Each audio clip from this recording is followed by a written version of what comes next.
But just going forward, how do we keep the ship from taking on water if we do have a cannonball hit it again? That's a hard equation to solve. We got Clearly, a lot of that's demands. why I'm asking you. That's why I'm asking you what your suggestions are. We got a lot of demands for money. You guys see, I think there's a lot of things that seem unrelated that are all pretty related right now. There's a massive protest underway by labor in France. There's a massive protest underway in the Netherlands.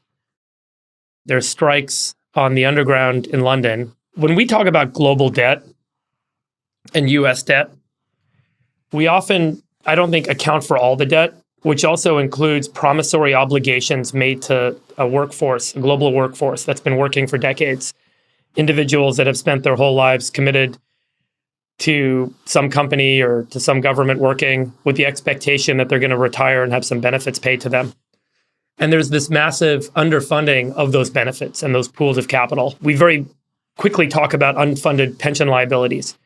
But when you actually kind of account for the number of people and the amount of capital that those people are expecting, that the workforce, the global workforce is expecting to be paid to them in retirement, both public and private, it's a massive amount of money that's not funded today. And you start to see the cracks in the system when that population says, my pension payments are not keeping up with interest, with inflation, or when there's a threat that pension payments or retirement benefits are going to kick in at a later age, or you're not going to get them fast enough, or you're not going to get as many as you thought you were going to get. We have that problem in the United States in the form of Social Security and these underfunded pension liabilities. That is the critical macro tension in this equation that I think drives the real problem that's going to come to a head at some point. We blew a hole in the boat, but we're also forgetting that there's like a massive amount of weight that's going to drop on the boat. And I think that it's a really hard equation to solve. We can talk about keeping banks solvent and all this sort of stuff. At the end of the day, the central bank, it appears in the United States and probably globally, it's going to be one big bank, right? They're basically going to take on the whole balance sheet themselves. And at the same time, you've got a lot of folks saying, I want to get paid more. I have obligations due to me.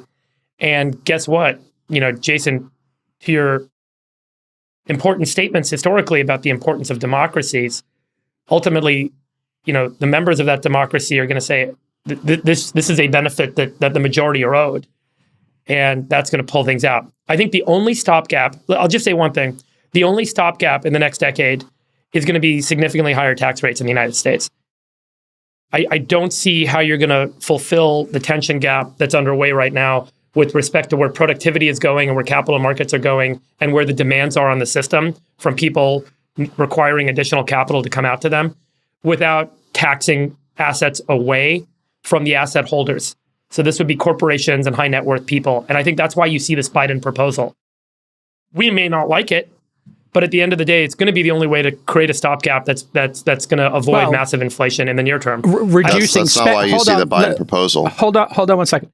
Let me just say I'll just say one more thing, Jake, and then you can go. The only other way besides, you know, a massive long-term tax regime to fill the hole would be some extraordinary productivity gain.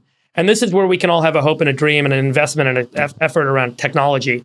AI, automation, people think that they're threatened to start some job, energy. But if you can get energy down below 3 cents a kilowatt hour and you can scale its production by tenfold, if you can automate a lot of labor, if you can get AI to do a lot of stuff that we do today, productivity will go through the roof. The economy will grow fast enough to get out of the debt bubble and meet all of these liability obligations. So there are three ways. Just to summarize, that's why I think to me that's the long term. The medium term is going to be this tax stopgap, this very high tax stopgap, and then the short term is going to be all the shenanigans that we're talking about.